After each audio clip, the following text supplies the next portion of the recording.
Kozhikode amoebic മസ്തിഷ്ക ജ്വരം ബാധിച്ച് ചികിത്സയിലുള്ള 12 വയസ്സുകാരന്റെ നില ഗുരുതരമായി തുടരുകയാണ്. കുട്ടി ഇപ്പോഴും വെന്റിലേറ്ററിൽ തുടരുകയാണ്. 6 ആഴ്ചയ്ക്കിടെ കേരളത്തിൽ സ്ഥിരീകരിക്കുന്ന മൂന്നാമത്തെ അമീബിക് കേസാണ് ഇത്.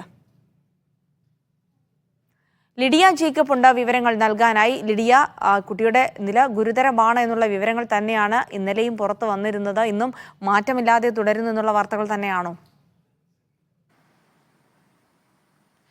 ജിൽസി, കുട്ടിയുടെ നില അതീവ ഗുരുതരമായി തന്നെ തുടരുകയാണ്. നിലവിൽ കുട്ടി സ്വകാര്യ ആശുപത്രിയിൽ വെന്റിലേറ്ററിലാണ്. 5 ദിവസമായി കുട്ടി വെന്റിലേറ്ററിൽ തുടരുകയാണ്. അതീവ ഗുരുതരമായി കുട്ടിയുടെ നില ഇപ്പോഴും തുടർന്നുകൊണ്ടിരിക്കുകയാണ്. ഇതിന്റെ ഒരു വളരെ സങ്കടകരമായുള്ളൊരു കാര്യം എന്താണെന്ന് വെച്ചാൽ, അമീബിക് മസ്തിഷ്ക ജ്വരം എന്ന് പറയുന്ന രോഗത്തിന് കൃത്യമായിട്ടുള്ള മരുന്നുകൾ നിലവിൽ ലഭ്യമല്ല എന്നുള്ളതാണ് അതിന്റെ ഒരു വളരെ സങ്കടകരമായുള്ളൊരു കാര്യം എന്ന് പറയുന്നത്. ഡോക്ടർമാർക്ക് കഴിയാവുന്ന തരത്തിൽ ലഭ്യമായ മരുന്നുകളൊക്കെ വെച്ച് ഡോക്ടർമാർ ശ്രമിക്കുന്നുണ്ടെന്നാണ് ഡോക്ടർമാർ പറയുന്നത്.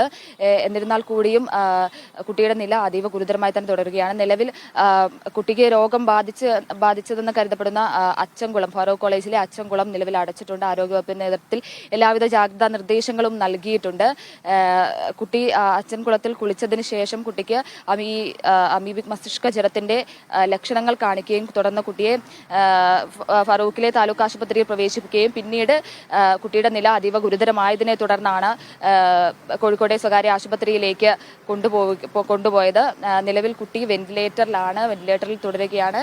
അതീവ ഗുരുതരമാണ് നിലവിലെ അവസ്ഥ. ജിൽസി.